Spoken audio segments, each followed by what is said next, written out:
Speed Vision's coverage of the Rolex 24 at Daytona is presented by Porsche. Discover what Porsche brings to driving. And brought to you by Rolex, the watch of excellence the world over. Now it's time for those all-important words. Let's go down to Jackie Stewart, Grand Marshal for the Rolex 24. Ladies and gentlemen, start your engines.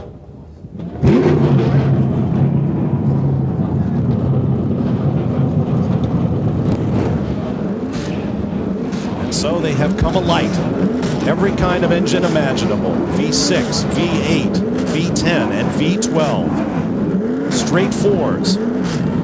Turbocharged and non-turbo. 5 classes, 80 cars, all competing on a 3.56-mile road course and oval hybrid. Sam Posey, let's take a look at the Porsche track map.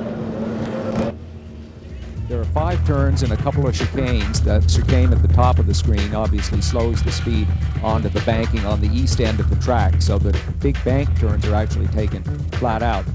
But Bob, I think what makes this track particularly interesting to us right now is that short distance that you see down at the bottom of the screen, 3.5 miles. It's by far the shortest of all the major long-distance racing tracks. Sebring is 5 miles long, Le Mans 8 miles long, and so I've developed what we're calling the index of congestion, which is how many cars per mile there are going to be out there today. And the answer is 23 cars per mile here at Daytona, starting the 80 cars, which we're about to do, of course, and that compares with just 5 at Le Mans, for example. Now let's take a look at our Corvette starting grid. On the pole for the 4th straight year, James Weaver, and O'Reilly and Scott with 6-liter Ford power. Will start alongside Jack Baldwin from Marietta, Georgia, also in O'Reilly and Scott, but with a 10-cylinder Judd engine. On row 2, Ralph Kellner's and another all-star lineup in the last of the Ferrari 333 SPs in the sports racer class. John Field will be starting a Lola with a Judd engine alongside. Back on row 3, Rob Dyson, who owns Dyson Racing, will lead a 4-man driver lineup, including kart star Max Pappas and O'Reilly and Scott Ford. Dorsey Schrader from Speed Vision will be in that Lola Porsche, number 38 from the champion team. Mark Simo will start O'Reilly and Scott Ford inside row 4 alongside Scott Schubert in a similar Lola Ford. Tom Volk will have his Riley and Scott with a Chevy V8 inside row 5 alongside Franz Conrad, longtime sports car competitor in his Lola. Didier Tays will have that one-of-a-kind Crawford Judd inside row 6. Scott Maxwell, pole sitter in the GTS category in a Porsche. Row 7 will be Ted Bjork, Stanley Dickens and company in the SR2 class pole sitting car. A Lola Nissan, Ron Fellows will have the Corvette in the GTS class at his elbow. On row number 8, Mr. Katz will start for Jim Downing, A.J. Smith, and Chris Ronson. That's Howard Katz in a Kudzu Mazda in the sports racer category. Mark Jacobs has his Riley and Scott Ford alongside. Patrick Roussel from France will start a Mater-powered Norma chassis on the inside of row 9. Alongside him, Robert Julien in a Canadian effort, a Lola Nissan in the Sports Racer Prototype 2 category. Andy Pilgrim will have the 2nd GM Goodrich Corvette. That's the Earnhardt car starting inside row 10. Ryan Hampton, last year's co-champion in the Sports Racer 2 category, will be in a Kudzu Mazda in that class next to him. Row 11 will be a Lola Nissan alongside the similar car in the Sports Racer 2 category. Many of those Lola Nissan combinations run in that category for lightweight prototypes. Back on row 12, we will have Cor Oyzer from Europe in a remarkable car. Wait till you see the Mantaro Marcos with a 6.9-liter Chevy V8 under the hood, a GTS car class, alongside the Sports Racer Prototype 2 of Northport, New York's Andy Lowley. A Lola Nissan will be inside row 13 alongside the one-of-a-kind Celine S7R supercar to be raced by 2-time SCCA Trans Am champion Paul Gentilozzi, along with another team of terrific drivers. Paul Newman has raced here before, raced at Le Mans, a very, very effective driver, even at age 76. He is in a Porsche GT1 alongside Scott Trenery in a Riley and Scott Ford. And on row 15, Shane Lewis will have a Pilbeam Nissan in the SRP2 category. Joe Vardy with a stock car-based Corvette. Pole sitters in the American GT category. As you take a look down through the rest of the field, keep in mind, 80 strong, 5 classes. We'll be keeping track of all of them throughout the next 24 hours. We will be open all night with highlights on the hour, all of the information that you want to hear. And if you're not hearing what you want to, get to us on email at speedvision.com. and try to answer your questions on the air. We are coming around now. Time for the field to form up. Always an exciting moment in any race, but especially so when the race that lies ahead is 24 hours in length. Now let's take a look at our onboard cameras. This is the number 66 Porsche in the GT class from the Racers Group, a Porsche 911 GT3R in Seattle, once again supporting Seattle Children's Hospital. This is another of the GT class cars. That is our number 31 machine. Laura said in the number 54 BMW. That's the V8 powered car you're going to be hearing a lot about in the time to come. Now let's go on board the number 3 GM Goodwrench Corvette. This is Andy Pilgrim starting for Dale Earnhardt Jr. and Kelly Collins, a former winner in the GT class here at the Rolex.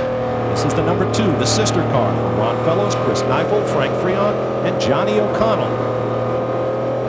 Now, and on board, Dorsey Schrader at the wheel of that Lola Porsche, sharing with Bob Wallach, Hurley Haywood, and Sasha Mostyn.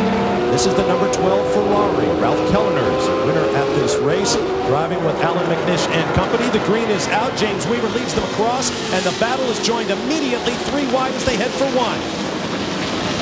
Jack Baldwin drops back from the front row to the 4th position as John Field in that red and blue Lola Judd and the number 12 Reese Ferrari take over 2nd and 3rd behind James Weaver. And there's trouble there, just going down into the Rodriguez hairpin. One of the Corvettes all over the place. Several cars involved. The number 83 Riley and Scott Ford from the Bob Aiken stables is still not moving as the traffic makes its way around. That is the oldest of the Riley and Scott cars, 001 chassis number. Qualified very, very well. Now for the 2nd year in a row, we have an important spin on the very first lap of the Rolex. You see there's a little chicane there coming out of what is really turn 1. Here come the leaders. John Field has taken over in the number 37 Intersport Lola. James Weaver now running 2nd in the blue and white Riley and Scott Ford. And 3rd is the Ferrari. Now the Riley and Scott here, the Ford engine car. Look at the way it's absolutely eating up that Judd V10 power down the back straight into the chicane for the very first time. But he's not giving up. John Field hung right in there, whistling through that chicane. Outbraked him on the inside. Now they head up onto the east banking. This used to be taken flat out from the backstretch. The chicane put in the 80s to slow things down. The banking is now flat out, top speed about 190 without a drag. Back to the early days of this race, the first lap was run on the NASCAR Tri-Oval. They didn't dip down to the infield until lap 2. They come across the line to complete the lap, and it is John Field over James Weaver, Ralph Kellner's, Jack Baldwin. Here's another look at what happened in 2. Keep your eyes on the left of the screen. There's the he spun car losing it. I don't think he got helped either. I think he just spun it. I agree with you, David. Cold tires. Got it caught just a little bit too much in that kind of whoop-de-doo that you have to do coming through there. Yep, that's exactly. Boy, I tell you what, he was jolly lucky he wasn't hit because he was stuck right at the side of the road there for a long time. Not much grip on this track, Bob. That is Norman Simon, very experienced German, made quite a splash in North American sports car racing last year. Thought to be quite a hot shoe, maybe just a little too hot. So John Field leads James Weaver, Ralph Kellner's, and Jack Baldwin. Now we go on board the number 3 Corvette, co-driven by Andy Pilgrim, as we head to break. Stay with us.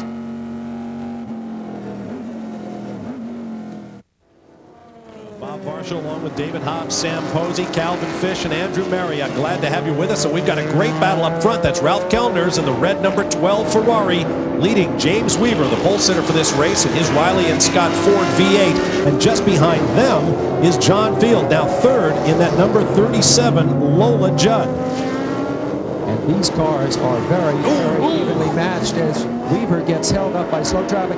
And that's the congestion index that I'm talking about. You're passing so many cars every single lap that the breaks you get in traffic could be as important as how you take turns or what the capability of your car is. I'll put a bet right now that the traffic is going to take its toll on one of the major front runners before this race is out. I mean, maybe even in the next few minutes. Maybe in the next few minutes. It's just traffic here is going to play a major part in this race.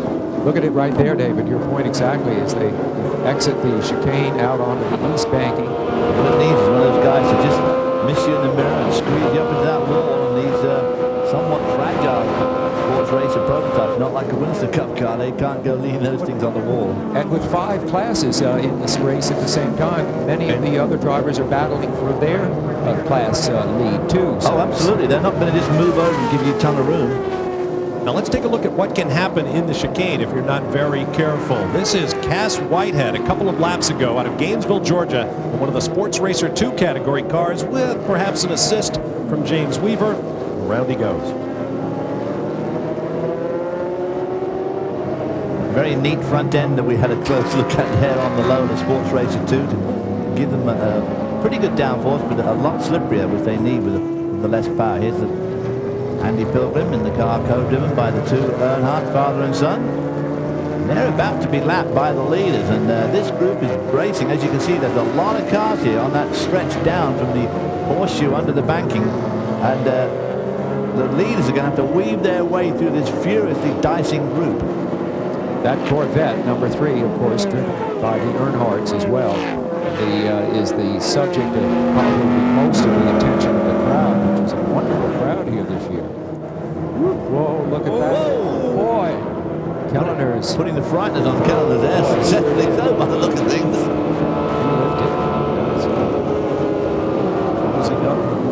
Oh, it's something. It's a full course yellow. Some debris flying around. I'm not sure if it hit Kellner's or not. You saw him wince. Oh, there it is. His tire blown up. Was that slow-moving Porsche we saw? Might have been a GT1 Porsche. Excuse me, a GT Porsche. There you see the tire carcass, and there is the wheel that it came off of. The number 74 car in the pits. Excuse me, 71. Now we're going to see a string of quick pit stops. This is the Porsche 911 GT3R model. Let's take another look at that bit of debris and how close it came to Ralph Kellner's. I think it got him right on the head. Number 3 Corvette is in the pits. Calvin Fish. Looks like a routine stop. They're going to the tires. The fuel is already in. And this team actually is not routine. They dropped the car too quickly before the right rear is tightened up, as you can see. The biggest difference this year for this team is trying to minimize their time in the pits. How they've done that is on the fueling. Last year it was taking about 50 seconds to get a full fuel load in. This year they're down to 33 seconds over 24 hours. That can make the difference between second and the victory. Well, we have a full course caution, so I suppose it figures that they would take that opportunity to get the car in here and check it out after that first lap coming together that sent a lot of cars out onto the grass. There is Kellner's, who continues on his way. He'll be picked up by the safety car. There's John Field, who was third a moment ago, coming out of the pits after his yellow flag stop. Several other cars visiting the pits as we speak. We'll take this opportunity for a break. Stay tuned. We'll be back at the Daytona International Speedway for more highlighted coverage of the Rolex 24 at Daytona. The safety car has pulled off in turn 6 as it does. They don't start the race from the flag stand on restarts. They do it from the infield. They've now done it. We are back underway. Aboard the Ricci Ferrari, which has a long way to make up. Boy, he does. I mean, here he just is going up onto the banking, and meanwhile the leaders gone through the chicane and up on the banking at the other end. But David, this is where, in a way, if he uses his head, this could be good, because they were dicing it up. He probably was using more of the car really than he maybe should have in view of the long distance ahead. Now, out of the action momentarily, he'll start to pace himself a little bit. Well, one hopes he will, and of course he's going to have a lot of cars to use the draft as he comes up through the field. On board with Dorsey Schrader, look at the traffic as he comes through the tri-oval, fastest part of the racetrack, and as you can see, not exactly billiard table smooth. Well, this is the point about the track. In other words, you drive the track, sure, but you drive the traffic on the track. So your line is constantly changing through the curves because of the slower cars. Or the faster cars. If you're a slower car, you're trying to get out of the way of the faster cars. Dorsey currently shown in 4th place. All sports racer prototypes ahead of him. Working the infield section now. That was the Rodriguez curve, named for the late Pedro Rodriguez. Now there's the number 28. This is one of the Intersport cars. This is a sports racer car, a Riley and Scott chassis with a Ford engine. It's a sister car to the Lola chassis with a Judd engine being run by John Field in his driver line. Now a challenge for the lead up on the banking. Dyson. Oh boy, 3 wide. Traffic just looming up in front. I think James is going to have to give up his. Yep, there it is. The 53 He's not going to be able to sneak down the inside. Here he is. That's the 20 car. Anyway. That's Rob Dyson's car, That's not James Dyson's Weaver's. car. James Weaver's in third. That's Elliott Forbes Robinson. You can tell by the Hawaiian flowers ringed around the top of the blue helmet. You can also tell by the maturity that he displayed coming into the chicane. He's an endurer, a finisher, a man who knows when to hold back and when to go for it, too, I might say. Which he may do shortly. For now, he takes his place in line up around 185 miles an hour or so as they sweep through the tri-oval, known to racing fans everywhere here at Daytona. While this battle continues, let's get down to the pit lane and Andrew Marriott. Of frying, a smell of frying oil here. Quite a lot of the bodywork has to be taken off for them to get to the problem. We can't see exactly what it is. I have to tell you, the under tray isn't a swell with oil, but there's obviously a leak down here. These guys are going to be working at this, and I would suggest this stop's going to take 20 or 30 minutes. But obviously a problem. That's a big upset for Paul Newman. And indeed, just spotting now some drips of oil under the car's door. So an engine oil leak from the front of the engine. Oil leaks the problem for several teams. We should mention the 95 TRV racing car with Jared Schroeder is back in action. We'll take a break and return with more from the Rolex 24 at Daytona. Don't go away. There you see the new race leader, Elliott Forbes Robinson, in his Riley and Scott Ford from the Dyson Racing Stables. He took the lead away from Jack Baldwin in the Rodriguez curve on the infield. And Sam, you were talking about EFR's gentlemanly manners. He wanted this pass. Yeah, I was completely wrong. He's far more fired up than I realized. He cuts down inside, and there's going to be body contact right here. And EFR takes the lead in a very, very bold move. A force. Old, but bold. Absolutely. And here comes Jack Baldwin now, who's also old and bold, drafting beautifully up to the start-finish line. Going to try and go down the inside. The Riley Scott seems to be just a little bit better on the brakes there. Now here's the number 27 car. This is Didier Tays in that new Crawford SSC 2K with the Judd engine. They've been working very hard on this car, and it is truly a worthy rival to the Riley and Scott. Quick wave thanking him for the gentlemanly pass, but they've been having problems with this car in the early going at the Rolex. Calvin Fish has more on that.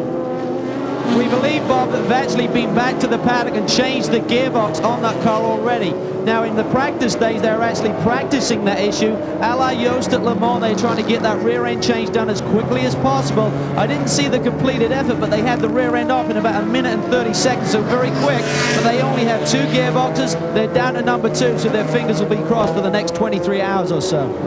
Currently shown 75th, so they have paid the early price. Now here's another singleton effort, another new car at the Rolex. This is the racing version of the new Celine S7R supercar, being campaigned by Paul Gentilossi, the Trans Am Champions Rocket Sports team, driving with Anthony Lazzaro, Scott Pruitt, and Johnny Miller.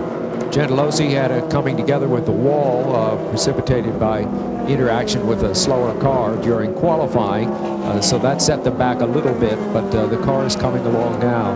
But there's a lot they have to learn to get this car competitive. It's a terrific looking machine, and we wish them all the best, because a new car brought out by Steve Celine is an exciting business. It is a beautiful machine. Big 7-liter Ford V8 behind the driver. Truly an American supercar. Now there is that controversial number 54 V8 powered 5-liter BMW M3. Spectacular car. So that's a glint of sunshine I see on it. No, don't look up, it'll go away. This is a spectacular car. The preparation, the standard of preparation on this car is nothing short of gorgeous. It's just so beautifully done. It's got a very complex, very rigid looking roll cage in that car with that V8 engine, which they say is not terribly modified. It's just been blueprinted and turning out some good horsepower. And of course, what it does over the regular M3 is it got a lot more grunt, a lot more torque. Notice it corners pretty darn well too. Look at that. Yes, it does. Holding off the Ferrari. very well driven, of course, by Hans Stuck. That bar is set. Meanwhile, the number 3 Corvette is headed for the pit lane, and Dale Earnhardt, the 7-time NASCAR Winston Cup champion, will make his much-awaited debut in the race. Calvin Fish. Well, Andy Pilgrim jumped out, but it took him some seconds to do that. Typically, the drivers loosen the belts as they go down pit lane. There you can see Dale in the car. Crew member helping him get the lap belt done up. That's the key. If they sit on the belt, then they have problems. Dale's sucking it in a little bit. They're trying to get that connected. Then they'll tighten down those shoulder belts. The team has gone to work. All 4 tires have been changed, and it takes about 33 to 34 seconds if they're on schedule to get the fueling. The fueling has been completed, so again, as we mentioned, the driver change may cost them a few seconds. Not too bad. Dale fires it up. First time in it. Oh, stalls it momentarily. Even he's a bit nervous with all his experience, guys. So all eyes are on Dale Earnhardt, the winningest driver in Daytona history. It's his first time road racing here at the World Center of Speed. We'll see how he does in his first stint in the Corvette when we return for more highlighted coverage of the Rolex 24 at Daytona. Watching history, folks, there is Dale Earnhardt at the wheel of a sports car driving at the Rolex 24 and doing a great job of it because the rain has started to fall harder and he is on dry weather tires. Now here's a guy who has spent his entire life racing stock cars, never goes out in the wet, and here with slicks on the car, he is passing people right and left. And he has his teammate right behind him, keeping him honest. Running defense.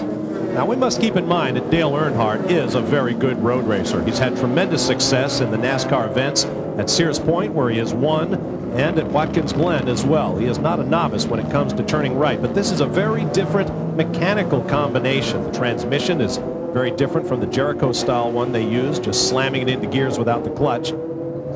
Here's a look at his history here at Daytona. Before I said it was 30, sorry Dale, I kind of cut you short there. It's 34 Daytona victories. You see them right there. Every single one of them, however, on the big tri-oval, not the infield road course.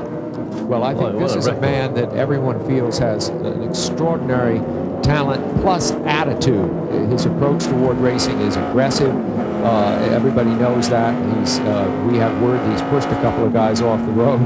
In warm-up. Look at the amount of water on his windshield right now, and yet he's still keeping a low line, which is proper to let the faster cars go by, had there been one there. But this is, like David said, this is when your stomach crawls a little bit, because you're just not sure how much grip you're going to have. And then you come down there, and the surface changes there as you turn off the main straightaway into this. Woohoo, don't do that. Yeah. Welcome to road racing. Now, of course, he lost a lot of momentum there, which is what we were talking about, because it's so important to come up on the banking here and try and maintain that momentum. Andy Lally, Paul Macy, Pete Selden and Martin Henderson driving their Porsche. It's the heavy rainfall on the windshield, but no use of the windshield wiper. I wonder if they treated that windshield. Well, it's the windshield's got all those that dirt on it now. That's the problem with rain in a car with a windshield. See, that's where the bump there was where he goes off the banking down onto the flat. Now he's in this little chicane where the spin occurred in the first turn, first lap. His teammate actually eating him up a bit, so that's why he's probably watching the mirror so sharply. He certainly doesn't want to take his teammate out if he tries to overtake him. Well, the team says the way the two Earnhardts have approached their road racing assignment are very different. Dale Jr. has been out there finding the limits by exceeding them, driving the car very aggressively, while the elder Dale, he doesn't like to be called Dale Sr., has been very conservative in his approach, moving his way up, seeing what the car will do before it gets away from him. So it's been interesting to watch it happen, and we can learn more on it now with Calvin Fish in the pit lane. Well, if Dale Earnhardt is the pupil, I've got the teacher right here, Andy Pilgrim. He's watching the monitor, watching the progress of both cars. Has he been out in the wet before? He has been in a very little damp condition, which was really almost ready for dries earlier on the wet tires in the weekend. But really, he's done with no wet driving, no. That'll be tough out there because he really didn't get any green flag running to get the tires up to temperature, and that's a big concern out there right now. So what do you tell him? I mean, you've obviously discussed we've had inclement weather all weekend. What did you tell him under these conditions? What do you need to do? Staying off the line is the critical thing at Daytona, like anywhere else. The banking is fine. You can go flat around the banking in the wet with the good rain tires. It's not a problem. The Goodyears work real well. Stay off the white paint. stay off any of the paint, it's a good thing to do. But stay out in the infield, stay off the traditional line. It seems to be a lot grippier. He's out there following Johnny right now. Was he nervous before he got in the car? I mean, this is a new environment for him out there. One thing running by yourself, but when you get out there in a race, different scenario. Was he nervous at all before the green, getting in the car? I'm sorry, I didn't catch the last part. Was he nervous before getting in the car? Was he? Are you kidding me? That guy's never been nervous his whole life. I can't believe you asked me that question. No, I'm sure he wasn't nervous. All right, mate. Good luck the rest of the way. Okay. Well, maybe his other driving partner, Kelly Collins, put it best. Someday I'm going to be able to tell my grandkids that I drove with Dale Earnhardt and Dale Earnhardt Jr. I would call that rocking chair equity. Let's sit back and watch and listen as he goes to work.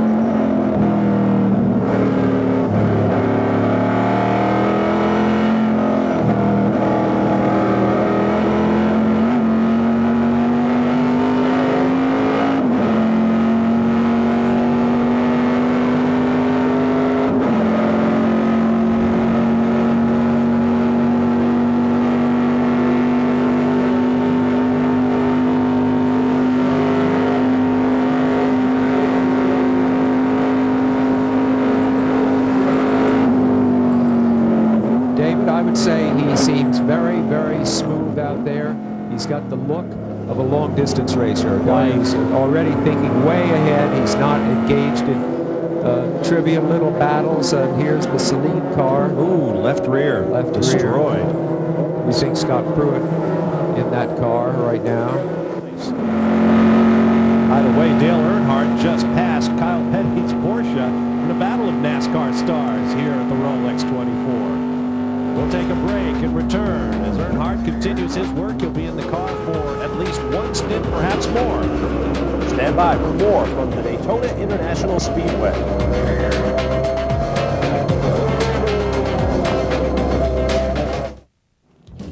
Welcome back to Speed Vision's highlighted coverage of the Rolex 24 at Daytona. Just past 3 hours in, the number 5 Celine S7R went behind the wall in an attempt to fix the left rear suspension, but never returned. Also at this time, a big crash in turn 1 involving the number 15 Chamberlain Viper and the 78 Norma. Those two came together, collecting the number 91 Sirtec GTS Porsche in the process. Needless to say, the three-car incident brought out a full-course caution, and no one was injured. Also having problems, although not of a terminal nature, was the American GT class leading number 18 Corvette, co-driven by Mike Green. He would eventually pit for repairs, leaving the number 44 Amick Motorsports Corvette and the number 96 Tropic Racing Oldsmobile to battle for the AGT class lead. Running pretty much alone and out front was the number 12 Ferrari. The McNish, Brabham, Kelleners, and Van de Poel machine set the fastest lap of the race in hour 2 and followed that up in hour 3 with a lap at 1 minute 41.875 seconds, a time that would never be bettered. That's due in part to the weather, as a front that was expected to move through the state of Florida remained stationary above the Speedway, causing wet conditions, which meant many teams, like the GTS leading number 2 Corvette, co-driven by Ron Fellows, Chris Neifel, Frank Freon, and Johnny O'Connell, switched over to rain tires. Meanwhile, conditions got worse. At 4:30 in the afternoon, the SRP2 class leader was the number 89 Nissan Lola. It led the SRP2 class standings from hours 1 through 7. Meanwhile, in GT, the number 54 BMW, with its V8 engine, temporarily lost its class lead with this pit stop. The Sedge, Stuck, Jennings, and Borchelor machine had held it for the first 5 hours.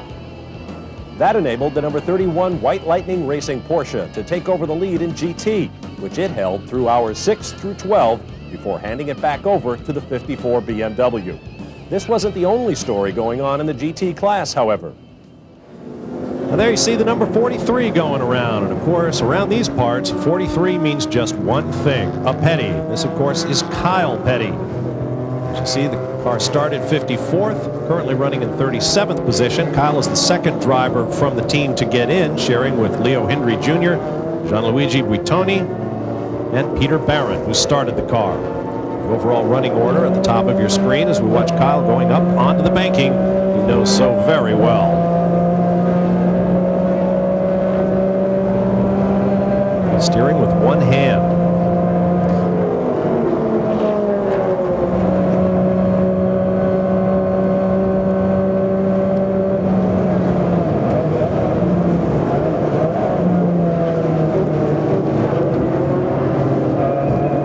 Chicane, a lot of dirt both on the inside apex and the outside border of that turn.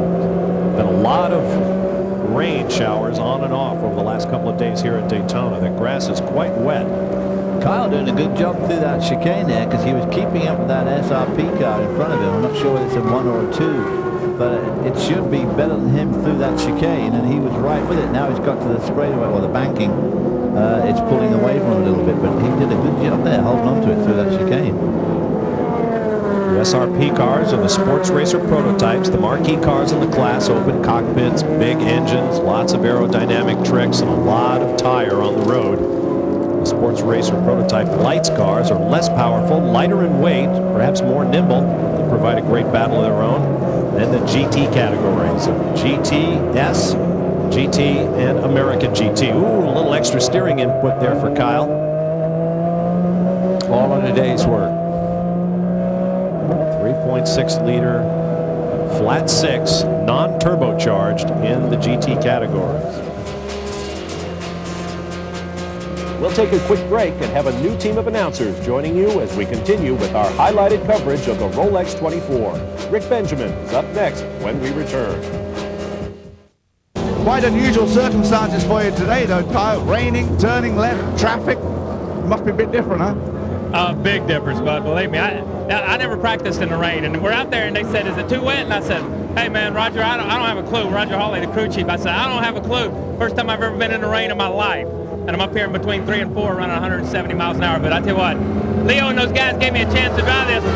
I'm having a blast. I'm gonna miss my anniversary. Tomorrow's my anniversary with my wife. We've been married 22 years, but I'm gonna miss that. But this is okay. All right, good for you, Kyle. Running 27th currently overall right now. Don't know too many wives would be that understanding about their husbands taking an opportunity to go racing on anniversary weekend. Getting a look inside the GM Goodwrench Corvette, the 3-car. Here's this great battle for the lead here. This is the number 12 Ferrari and the number 16 Dyson, Riley and Scott Ford. And these guys have been running side by side like this. Well, they're not quite side by side now, but I've been watching about the window. They have been side by side. They're having a great race. Of course, this Dyson car, the Riley and Scott, makes quite a bit more downforce than the Ferrari, so it will be much better under braking. You can see the Ferrari pulling out quite a bit down this straightaway, but the Dyson car will be better under braking, better in the corners, no question about it. Heavy traffic down the back stretch as they hit the chicane here at Daytona in the middle of the super stretch. Cars, of course, will funnel off of this and back up onto the banking in turns 3 and 4 of the big oval here at Daytona. We see that rooster tail of spray that comes off each of these race cars now under these conditions. And Jeremy, off air, we were talking a moment ago, how difficult is it to drive an open-top car in the rain at a place like Daytona where you're so fast? It's not really that difficult because there's a pretty good flow of air over your head. As a matter of fact, a lot of the cars will have, oh boy, look at this traffic here. And now, splitting one of the GTS cars, it looks like the Corvette. Oh boy, that was close. And the Ferrari to the outside into turn 1. Well, look at that move by David Brabham to whip around Chris Neifel, who's still driving the 2. Well, the Dyson car had gotten by the Ferrari and then got held up in the traffic. But as a matter of fact, most of the air will just go over you, and the rain will go with it. And some of the teams will even have little different size windshields. They will click in to the car when the different drivers get in, so they are always kicking the air up over the driver's head. Here's Andy Wallace to the inside now of the 12 car. Andy Wallace driving the Dyson 16 has to get on the brakes as they go into the left-hander. Slower traffic ahead. Why would you fight so intensely for the lead in just the 4th hour of a 24-hour race? Well, I mean, you could do it just to have fun. You know, you That's could. True. you could do it, because you're paid to win races. And, the bottom line is that if you can pass these guys, and there it is, there's the pass for the lead. If you can pass these guys and then gain some kind of advantage, I mean, the opportunity to put them down a lap if something happens only exists if you're out in front of them. And to seize those opportunities, you have to be out in front. So the Ferrari now has dropped back into second spot. The 16 car with Andy Wallace has gotten by and unofficially is out in front as they work down the back straightaway here in the rain, which is getting more intense. Let's find out more from Alan DeCadene. Well, I've got Dale Jr. here down in the pits. Dale, it's raining, as you can see. I mean, you've not been out in the wet too often, but I don't think it'll be a problem for you, will it? I don't know. I have zero experience in the rain, so the rain comes and goes. Right now, it's not raining that bad. Maybe by the time I get out there, it'll be a pretty decent racetrack, but I'm ready for anything. Good. Well, that's what we like to hear, ready for anything. But, I mean, you're obviously going to enjoy yourself whatever happens, aren't you? You can't help but enjoy yourself driving that Corvette. And what's it like driving with your dad in the same car? Because you're not used to perhaps having a car that's out there being driven without you in it. But here, that's exactly what you've got. Yeah, he's a good teammate, but he asks, he wants to win, wants to do well, and he asks a lot of the rest of the teammates. And that's the kind of guy you want to be with, a winner. So I think he's one of the toughest. It's a long race, and I got the right mindset, I believe, to get out there and take care of the equipment and still do well. Good. Well, thank you. As we watch the 3 car, Dale Jr. will be climbing into that machine in just a couple of moments, but they are sitting 4th overall in GTS and 11th in the overall standings. And an optimist, if I ever heard one. The racetrack will be in great shape when I get out there. This racetrack takes a while to dry, as everyone knows that's ever come here. And I don't think it's going to change much in the next couple hours. So unless Kelly Collins does the marathon 4-hour stint, I think Dale Jr. is going to get his baptism by fire here in the 24 hours of Daytona. As we watch Irv Hare in the 74 car go around the outside of Kelly Collins in that yellow Corvette down into the chicane in the back stretch. Hare trying to work his way back up through the field. The 74 4th overall. The 3 car is 10th. We're early in the Rolex 24 at Daytona. Dusk comes suddenly at Daytona, and it opens its dark gates to the longest night in endurance racing. It will be 11 hours before the first streaks of dawn will appear. 11 hours in a strange world of artificial light. 11 hours, almost half the race. Those who are at their best at night will plot to steal the race, starting now. Welcome back to Speed Vision's highlighted coverage of the Rolex 24 at Daytona. I'm Rick Benjamin. The rain, which had begun to fall just a few hours in, was causing problems for the number 74 Robinson Racing Riley and Scott Judd at the 5-hour mark of the race. The car had to be pushed behind the wall for a while in order to dry out the electrical system. Meanwhile, just past the 6 o'clock hour, the winningest driver in Daytona road racing history, Hurley Haywood, made his first appearance in the number 38 Champion Racing Lola Porsche. By looking at these pictures from our onboard camera, you'd never tell that the 5-time Daytona winner was having all sorts of troubles. And 2 hours after getting into the car, Hurley would finally get out, turning the machine over to Sasha Massen. 4th overall and only 3 laps down to the leaders. It seemed like the champion Lola Porsche team had a good run so far. Let's go to Dave Burns. And they have Rick, and for Hurley Haywood, it was a good 3 runs. He did 3 stints the last time out, and he got a blister on his right hand to show for it, which isn't totally normal for Hurley. But I understand, Hurley, that wasn't really planned for you to do 3 stints. What happened? Well, it was a little miscommunication. Something was wrong with my radio, and I thought they wanted me to stay in the last stint, so I did. And the problem was they put the windscreen for Sasha in, and I couldn't see over it. So I, like a genius, I took it off. It was on the pace lap, and then as soon as we got to racing speed, there was no wind buffeting, and my helmet was going like this on the straightaway. I could not see a thing. I mean, I had to plunge way down in the car and just barely look over. I mean, it was horrible, and it with rain, and it was a night stint from hell, I'll tell you. Just past the 7 o'clock hour now, 6 hours in. And a full course yellow for a couple of tow-ins. With the rain subsiding, the overall leading number 12 Ferrari, driven by Eric Van der Poel, pitted for fuel only, leaving on his wet weather rubber. That handed the lead over to the number 16 Dyson Racing Riley and Scott, driven at that time by Butch Leitzinger. Their strategy, take off the reins and put on slicks. They were the first of the lead cars to do so. Was this the right decision? Well, Van der Poel with rain tires spun out but continued on the tricky track.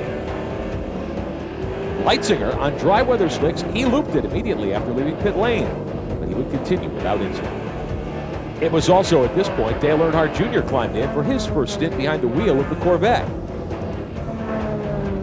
Well, he did say that track conditions would improve by the time he got out on the racetrack. So been watching the Weather Channel. Been watching the Weather Channel. So yeah, this is a good opportunity for him, and I'm sure that they will put slick tires on the car, because if they don't, unless it starts raining again, they'll be back in 10 or 12 laps to put slicks on it.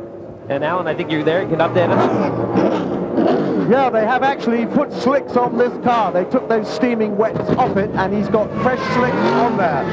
He's brewed it up, and off he goes. Actually, you're quite right, you see. His first baptism of fire won't take place in the heavy rain. He takes it easy, warms those cold old tires up for a lap or two, then he'll be fine.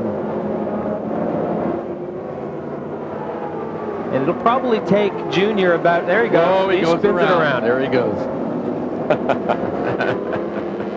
Well, Dale will stop the car. No, I think he stalled it now. I think he stalled it.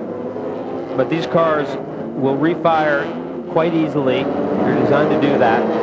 So he does get a bit of a baptism by fire, but so far, no harm, no foul. Just a little farther down the track, Little E turned it around again with everyone else getting by safely, including the number 2 GTS leading team car. But that was just a minor setback, as the difficult conditions resulted in some pretty major looking incidents. Like this one involving the number 47 Evil Eye Racing Porsche GT3 RS near the entrance out of the NASCAR Turn 1 bank. The 62 car of Team Spencer Motorsports in SRP2 also missed the entrance into 1. They drove through the grass and collected another machine before coming to rest. Just before midnight, another SRP2 machine, the number 48 Pillbeam Racing America entry, had a big incident. Debris scattered all over the famed Daytona superstretch.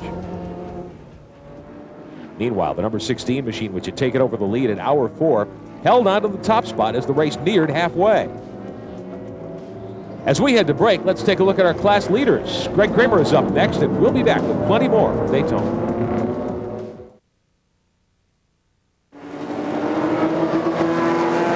Welcome back to the Rolex 24 at Daytona. In the dark infield section, the number 21 SRP2 car. Andy Lally amongst the drivers of that group, along with Paul Macy, Peter Selden, and Martin Henderson, ran off in one of the hairpins. Looks like he got away with it. I don't see any damage. He got the lights back on. Everything seems to be working, no damage. Just couldn't get it backed out of the area that he'd run down into. And now he's had some help. Question is, if he can get it started, is he going to be able to get it around and back on track? You get offline like that, obviously there's still some pooling down there, and that's an area that all the drivers have been talking about. As you come back up onto the banking, right in that low area offline is where there's the water tends to pool up, because it's also coming off the banking. Right, and it's where you got to really be pouring it on, as you see Butch Leitzinger pouring it on right now, because you're leading up onto a very fast section, and you can't afford to back off or pussyfoot through that part. You got to have your foot in it. And look how much he has closed up again on that number 12 Ferrari. This is the battle. This could be the race in a sense, because if Butch can catch him, put him a lap down before the next round of stops, assuming that they get back in a fairly similar sequence, the Ferrari's not going to be able to make up 2 laps with a pit stop, and he is just streaming around this track right now. Well, Van der Poel has obviously not adapted well to driving on the slicks early on, and lost a lot of time there. He had a little spin, he had that late stop after Butch started to catch him up, but of course, by the same token, Butch maybe stopped a fraction too early and spun in the wet. So an interesting game of cat and mouse here, but Leitzinger seems to have drifted by the... Well, you know, David, in the last couple of years, Van der Poel's had those crashes at Lamar. Look at that. Leitzinger's right on him now. Oh, that traffic absolutely killed Van der Poel, and there is Leitzinger. Now, part of this might be car, because the Riley and Scott known for good downforce, and on a coolish, damp track with slick tires, that Riley and Scott's going to be the more effective car, and Butch is driving it. Traffic not helping the Ferrari either. That's a really good call, Greg, because we noticed earlier that the Ferrari had the top speed, and there was the discussion of how it was trimmed out there. They Here goes! Side by side. Oh! This could be the whole thing right here. Now it's going to be interesting to see if the Ferrari can still pull away like it did earlier on the banking. There it goes. Superior torque, the V8 there pulling it in front. But watch and see what happens now on the banking. See if the Ferrari, look at that, up on the high side. Yeah, Van der Poel should drop down for a draft. Here he sees it. He sees he's got the speed. See, that's yeah, but he's outside now, though. Yeah, it's awkward. And if he'd been a little slower, he'd probably been able to draft and get by. Watching her down on the inside. Oh, Van der Poel got him on top end. And that was, he could go in a little deeper on the outside, couldn't he? Because that's a quicker line into the corner. And he used that lap car sort of like a pick. Have to worry about the lap car. Van der Poel again, slightly snarled up by traffic there. Just where he wanted the most momentum coming up onto the straight.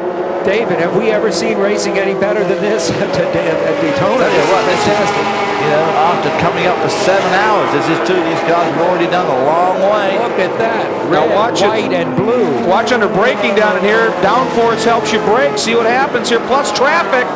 Oh, that helped Van der Poel. Whoa. Scary business. Outside pass there, and you're not sure whether they see you coming. Now down into that dark transition to the infield and heading into that Rodriguez hairpin, which is where everybody has been looping it offline a little bit damp down there. Dave Burns?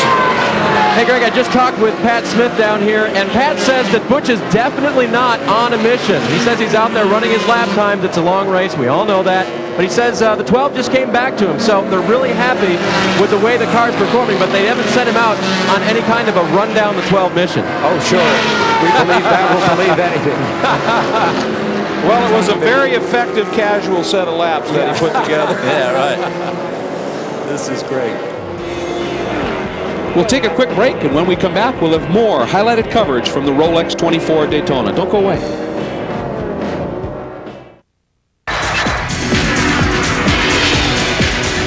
Speed Vision's coverage of the Rolex 24 at Daytona is brought to you in part by Rolex, the watch of excellence the world over, and by Corvette. The legend continues.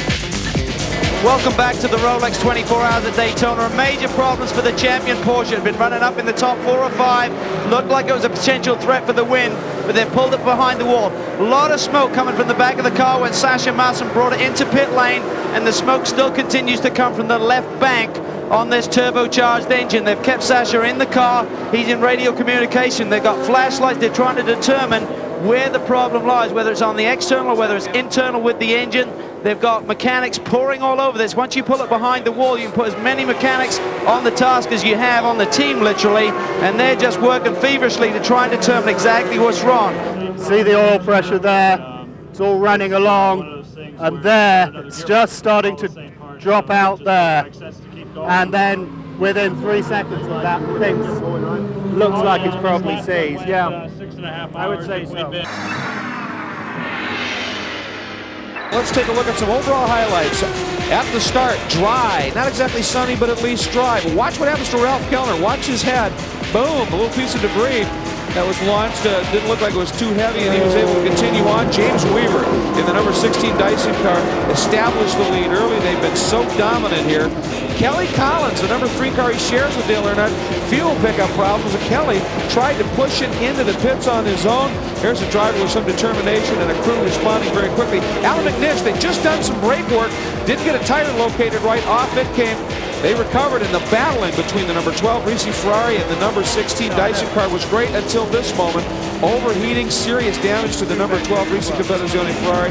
It is behind the wall. The rains came huge, but during that moment, the number 2 Corvette moved into second overall. Dale Earnhardt happy about how things were unfolding with that team. Randy Popes came in gesturing. No radio communications, trying to solve some problems.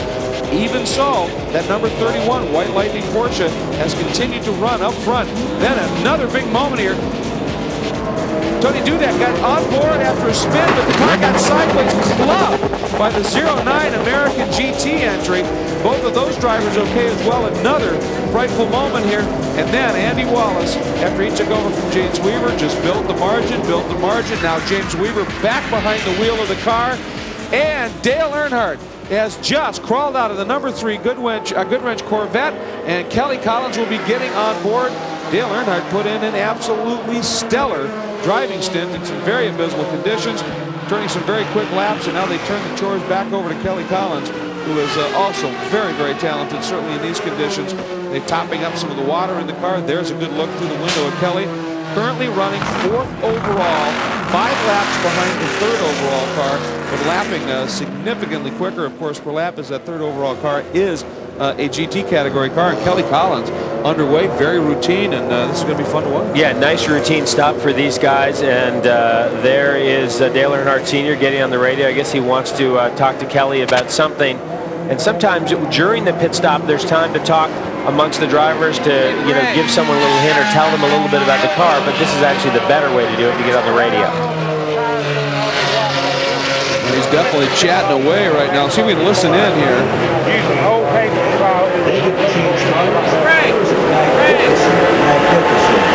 Radio battery up here, so that seems to be fairly chronic with almost every team out here. Something happening, and of course all of this water and the electrics and the like probably draining batteries at a far quicker rate than normal. Well, you have to have an armada of batteries basically standing by, and that is part of the process. You know, there has to be a time when you have to change the battery in the car unless you hardwired it. It looks like Alan is with Dale Earnhardt Sr. Let's go to Alan. Dale, it seems you're an instant rain master. Everyone's very impressed. Well, ran in the rain over in Japan. It's the only time I've really been in the rain.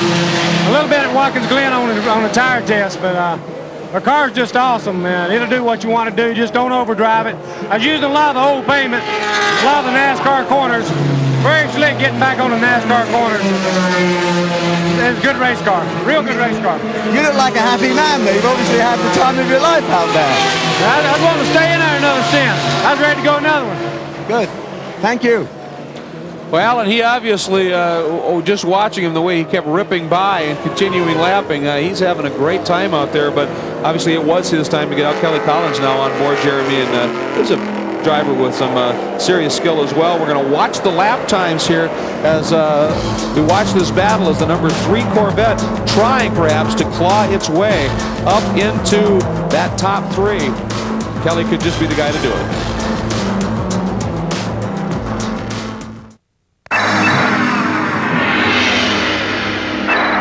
In 1969, Porsche brought 5 908 coupes to Daytona. They had Vic Elford and Brian Redman on the pole, and Roger Penske's Lola, co-driven by Mark Donohue and Chuck Parsons, was alongside. The Porsches held the early lead, but it wouldn't be long before they began having problems. Playing the waiting game was our own David Hobbs, co-driving with Mike Halewood in a Ford GT40, running a pace that put them into the lead shortly past midnight. After sunrise, however, the car would retire due to overheating problems. The Donohue-Parsons Lola, which at one point during the middle of the night had fallen to 11th, outlasted the rest of the field to take the checkered flag. It was the one and only win at the 24 Hours of Daytona for Donohue, who 6 years later would lose his life in a Formula One crash in Austria. One of the great drivers in American history, Mark Donohue. His book, The Unfair Advantage, is being republished by his sons, Michael and David. You can look for that, an updated version of that great book in a motoring bookstore near you. Now about you, Habbo, you were sort of a slim, handsome young dude back in those days. I don't know what happened. He's 32 years happened. That's what happened. Neither of those things now. Got that bit right. Yeah, it was another big disappointment. That the year before, '68, I drove with Paul Hawkins, and we had that one very, very nicely locked up, and the fuel tank split, of all things. They had the rubber tanks inside the side sponsons there, and it just wore through. And then in '69, overheating. I'm not quite sure. Sam's got a theory about that, but. Leitzinger is going slowly. This is the race-leading car, and he's looking down in the cockpit. Unbelievable. Oh, deja vu all over again for these guys. Last year, they had a 13 lap. Ooh, the right front. Gone flat. Just past the pit. More than that. There's more than a flat. Uh-oh. Can this be happening? 13 lap lead a year ago that went for naught. And now a 27 lap lead that is in jeopardy. Butch talking to the crew there. A lot of smoke in the cockpit. Oh. This is amazing to have a look right in at the man as he experiences what must be as low a moment as you can have as a racer. Of course, he has to put all that aside right now and become a mechanic. I don't think he's the range of mechanical work that this car may require is going to be possible to execute out where he is. He is just at the far side of the Rodriguez curve on the infield. They had a power steering pump go earlier in the night. Now he is right directly behind the pits. I mean, it's only as we look out maybe 100 to 200 yards from there to their pit. There's the crew. That's Pat Smith, the crew chief, on the right, looking up at the timing and scoring. And now they're looking at the same pictures you are. Butch has a pretty final looking walk face on there, doesn't he? Needless to say, this puts a Corvette. Oh my! The car looks so forlorn and forgotten, doesn't it? And yet, even now, it holds a 20-some-odd lap lead. Isn't that spooky? So they got plenty of time to fix it if it's fixable. Meanwhile, down in the Dyson pits, Andrew Marriott. Oh, Pat's just on the radio. What did they say on the radio? What do you think's happened here? We lost the motor. It's a terminal problem. A terminal problem. Yeah, terminal problem. What is it? Thrown a rod or something like that? Yeah, something like that. Big boom. Pat, I feel for you, man. I feel for you. It's okay. We've won it enough times. We'll let somebody else have a turn. Next time, sir. So there you hear it. The car is definitely out. The motor has blown up. Maybe it's a rod that's let go, and well, that Dyson effort comes to an end. Meanwhile, down in the Corvette pits, they have received the information that the race-leading sports racer prototype is done for good. And that means this team, and you heard Ron Fellows yesterday in our coverage say, no, we're just after a class win. That's what we've set as our goal. Well, now they not only stand in position to win the class, but to win the overall. For the second consecutive year, a GT car will win. But of course, they have a long way to go. It's 9:30 in the morning. Well, if they don't win, the 31 car will win, which is also a GT car. If they don't win, the number 3 car with the Earnhardts will win, which is a GTS. The next time we come to a sports racer, it's right down in 12th spot. And if they don't win, I'm getting in my rent-a-car and getting out there and making pick up a Rolex and try at it. Oh, an amazing turn of events, and you're right on it, David. There is a string of GT category cars, either the big bore GTS or the smaller GT cars, from second place stretching all the way back through 11th place. Jim Downing's Mazda-powered Kudzu is running in 12th place, about 65 laps off the pace. And you made the point, Sam, there's a long way to go. 65 laps. They won't do 65 laps between now and exactly 1:30. The end of the race. So they could still win. They wouldn't win. But they will win their class, although they could conceivably finish outside the top 10. And now standing by, the owner of the car that has just left the race after amassing a nearly 24 lap lead, Rob Dyson. Well, Rob, you just came in and then you knew, I guess, already that your lead car had already blown up.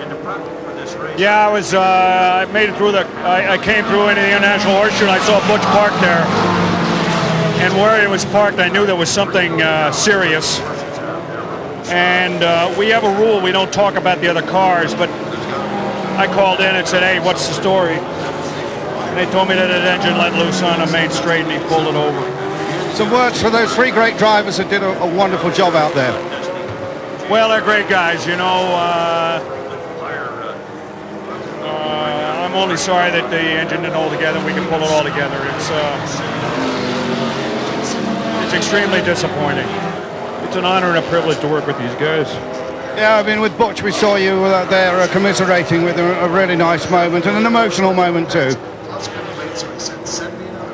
Yeah. Okay, well, Robbie, you said all choked up now, and it's not surprising. Back to you in the booth. Rob Dyson is a very, very successful businessman, and in so doing, I'm sure he's had those moments when he had to be firm with people and had to recognize talent in people and have the courage to let them do their jobs. And right now, There's the emotional side of a very, very successful man and racer who has seen those people whom he gave the resources and the freedom to do their job suffer their own biggest frustration. And he feels it as though he were at the controls of that car when the engine let go. We're coming up on 3 hours to go. Yet another amazing story of perseverance, joy, and frustration. Endurance sports car racing on Speed Vision.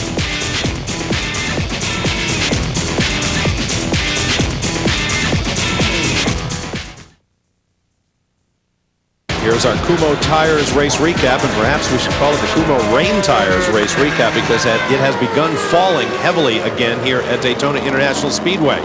The leader remains Butch Leitzinger, Andy Wallace, and James Weaver in that Dyson Racing Ford. But in 20 laps, Frank Freon there in the #2 Corvette C5R will take over the overall race lead as well as the GTS class lead. The average speed 103 miles an hour despite 10 long caution flags that have had us under yellow for about 10 hours of the 20 hours and change that have been run to this point. This is the 10th year for Rolex sponsoring the Rolex 24 at Daytona. They join an illustrious history of sports car racing here at the World Center of Racing. Here's a closer look.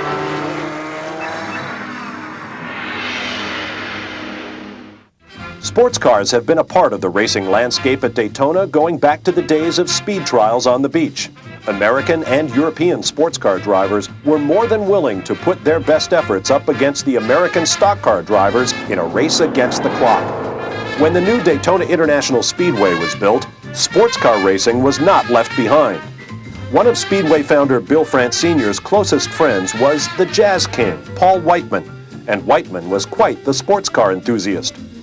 When the new Speedway was completed in 1959, Whiteman, a member of the board, helped establish Daytona as a hub for sports car racing. In their first year of competition at the track, sports cars raced on the high banks in a counterclockwise direction, the opposite of their stock car counterparts, a practice that would change the following year. Whiteman helped secure national and regional Sports Car Club of America events for the new Speedway and brought in international endurance racing with the 3-hour Daytona Continental in 1962. The race was extended to 24 hours in 1966 and established itself as one of the premier sports car races in the world. In 1992, Rolex became the title sponsor of the Endurance Classic and further elevated the status of the event. The combination of the world-famous watchmaker and the internationally renowned Speedway with the most prestigious endurance race in America have given the Grand American Road Racing Series a great platform to open its season. Andy Pilgrim has brought the crippled #3 back to the pits. Now the team will go back to work. Calvin Fish is there in the Corvette pits. Andy, is a half shaft gone, similar to what happened earlier to Little Lee? Yeah, exactly. Just completely stepped out. It feels like the gearbox, but it was really the half shaft.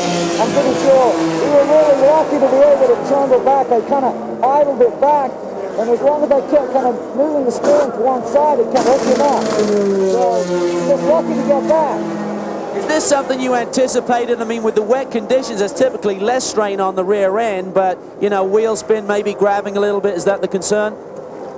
I'm very surprised. We've had no problems with half shafts, so the other car's been fine. I don't know what to tell you. Very surprised, though.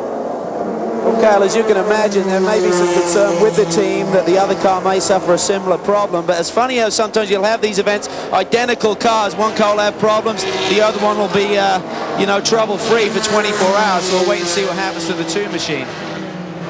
Right, thank you, Calvin. Now let's take a look at what happened last night when Dale Earnhardt Jr. was in the car. Right around midnight, he felt the car losing drive. Now, he's not experienced with driving a car that uses half shafts. He thought it was the transmission. So they got the car up on the blocks, pulled out a floor panel, and in the most amazing modular fashion, just lifted a new transmission into place.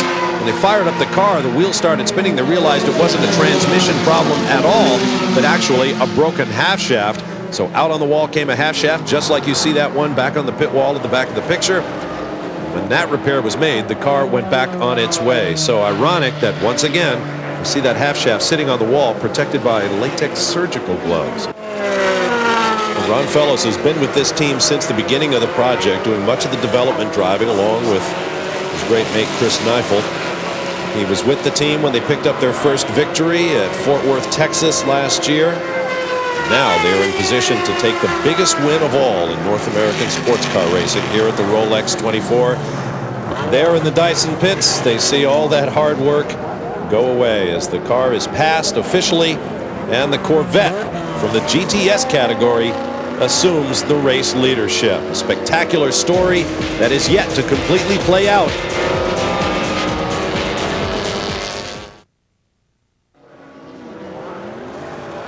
Welcome back to Speed Vision's highlighted coverage of the Rolex 24 at Daytona.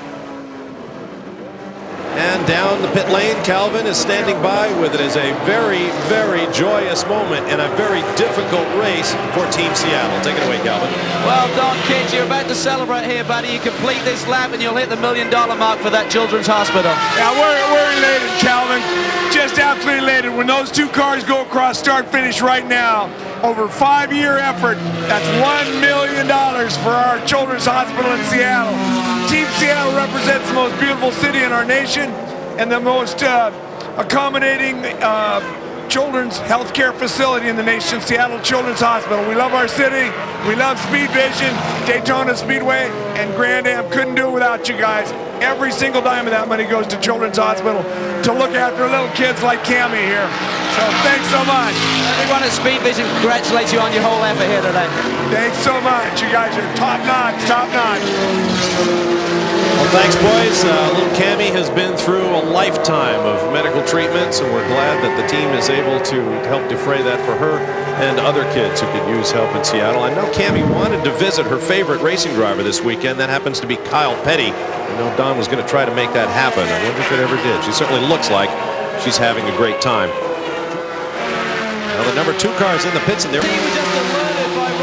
That he had extremely high gearbox temperature. They have an alarm in the car and they brought it in. I spoke to Doug Feehan. He said they may in fact park the car and then let it take the final lap so it sees the checkered flag. Now by all calculations this car has claimed victory here today. Even if it didn't move from this point, it would have won the race. And another update on the number 3 car. On their calculations, they believe that they can catch that number 86, chase that Porsche down and take 3rd place overall for a 1-3 finish here today. But the team are going to look at the gearbox on the 2 car, determine if they want to risk it and have him parked out on the racetrack and not see the checkered flag.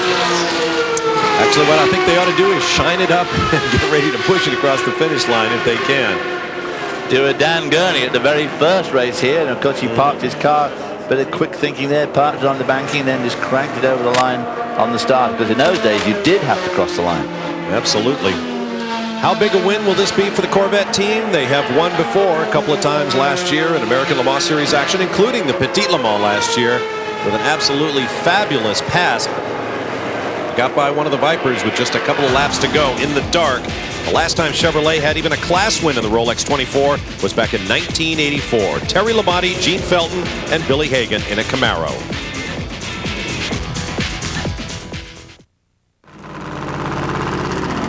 Here goes the number 2 car. Ron Fellows has got, oops, smoke coming. God, let's hope it makes it to the start finish line. This should be interesting. Watching a bit of history now. And Ron Fellows will have a role in that history. Our colleague Jeremy Dale has seen the checkered flag here at the Rolex, but his win was a class victory back in 1995, 2nd in the overall. Ron Fellows will become the first Canadian to win the overall here at the Rolex.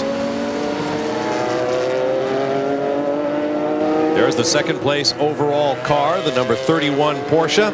The gap is now 21 laps. And I think the Corvette team is fairly safe in assuming that they pretty much have this race wrapped up. But boy, give credit to this GT Porsche team. They have really been stalwart throughout the evening. Absolutely extraordinary. A good bunch of drivers, of course, in that car. There's no doubt about it. There is the 86. That's the 3rd place car in the overall, 2nd in GT. So 2 GT class cars are sandwiched by the 1st and 2nd place cars in GTS, both of which are Corvettes. Now, this car is 4 laps behind the 31 Porsche and 32 laps behind the race leader. Excuse me, 37 laps behind the overall race leader. There is the 4th place car. Andy Pilgrim driving the car he has shared with Dale Earnhardt Jr. and Kelly Collins throughout the long day's racing. This car is 1 lap behind the 3rd place car, so this is a battle that could yet play out in the last few laps of this race, the last 30 minutes or so. Will Corvette pull out the stops to try to get 2 cars on the final podium? We'll have to wait and see.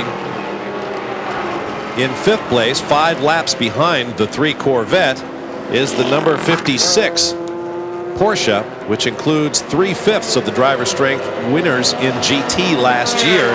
Those are the Italians, the Rosas and Babini. And of course, Alex Caffey, who we just spoke to in the pits, who was very happy to be 5th at that time. Now there's the 6th place machine, the 911 GT1. That's a GTS Porsche 911. James Holton currently behind the wheel. There were 3 of them that started the race. One featured actor Paul Newman on the driver's strength. The car had long since retired. Another absolutely beautiful model of race car. Aren't they gorgeous? Absolutely. When I came over to this announce position, came through the tunnel where the spectators would be leaving the track if they were leaving, and they're not leaving. The traffic was very sparse on the way out of the track. So the faithful have come and they have stayed throughout the whole thing, and they want to see probably hopefully a ceremonial last lap by the Corvette.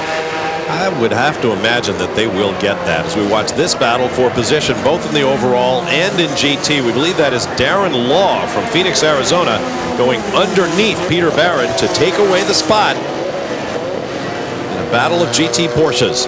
Some good drivers in the 81 car, David Murray and Darren Law and Matt Grendel.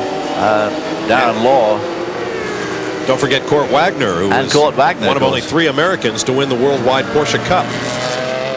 The others being Price Cobb and another man in this race, Mike Fitzgerald. Barron's sawing away at the wheel there, keeping busy, but he has lost the position. So the 81 is now 7th. The 43, Kyle Petty's car, drops to the number 8 spot. Now what's happening here? Well, I think Ron's going to... Is he going to wait? Either wait or make it last 7 minutes. Ooh.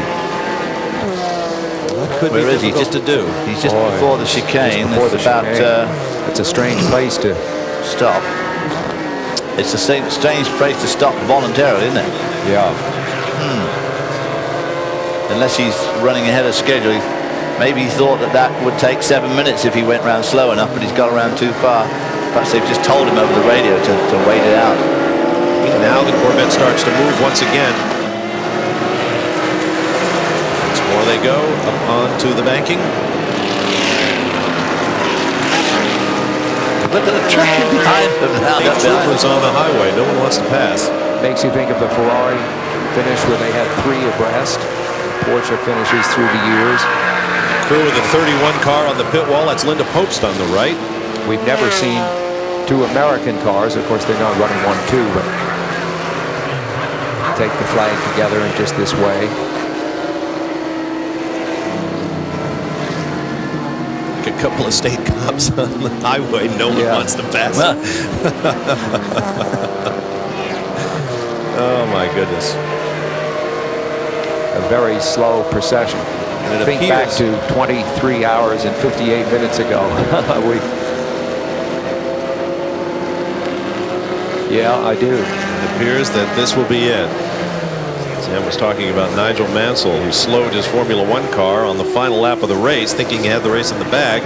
Went too slowly, the engine stalled, and that was that. Nelson Piquet went on to win the race. I don't think we're likely to see. I don't think these cars have got that sort of electronic equipment that'll do that. I don't think they're quite on the edge. But here they come. And this is the acme for the factory Corvette effort. In their 3rd season, they have done what seems so far away just so recently. They will come across the line, and the checkered flag will wave. The 39th edition of the Rolex 24 at Daytona is all Corvette.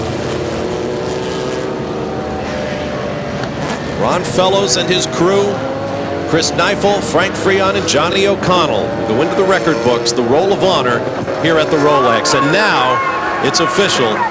Everyone can breathe again. The Corvette team, the Porsche team, a GT car coming in second overall. The White Lightning Racing team doing a terrific job. The GT car also finishes third. The second factory Corvette will not make it to the overall podium, but will finish second in the GTS class. Followed in third by the Porsche 911 from Canada, owned by Klaus Beitzek. We will begin our post-race coverage in just a moment, and we'll talk to the heroes of the 2001 edition of the Rolex. Stay with us.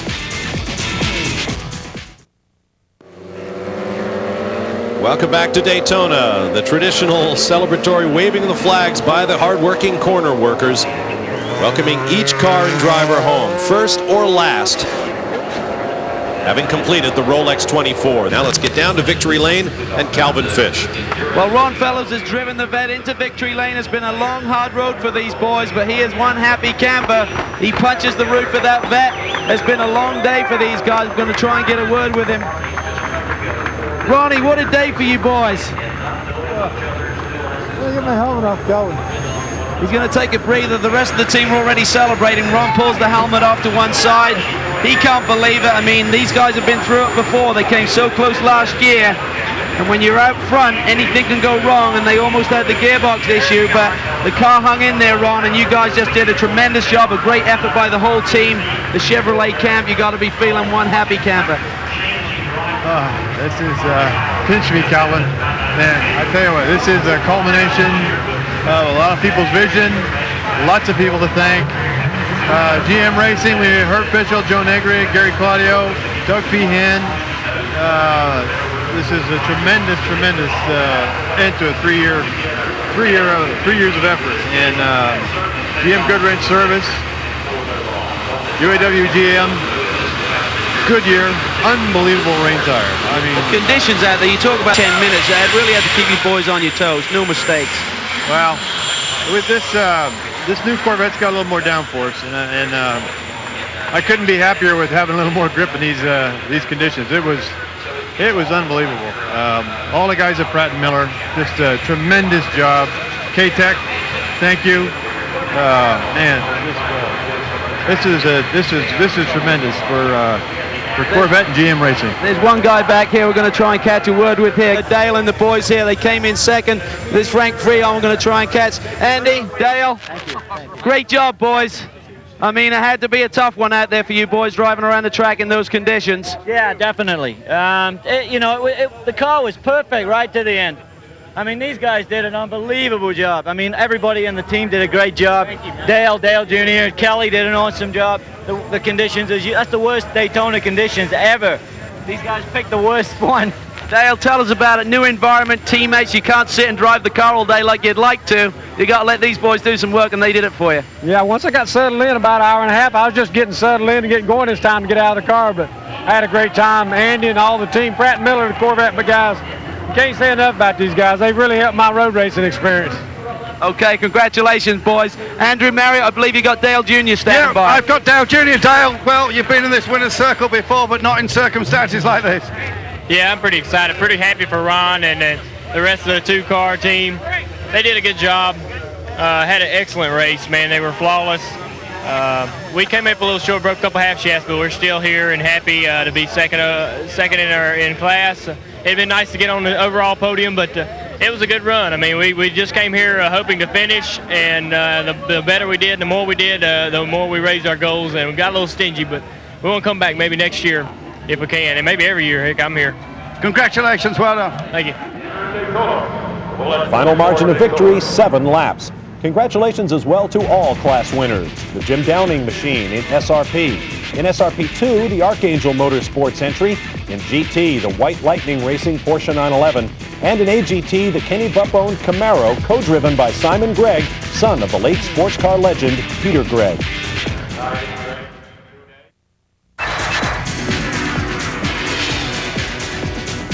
Speed Vision's coverage of the Rolex 24 at Daytona is presented by Porsche. Discover what Porsche brings to driving.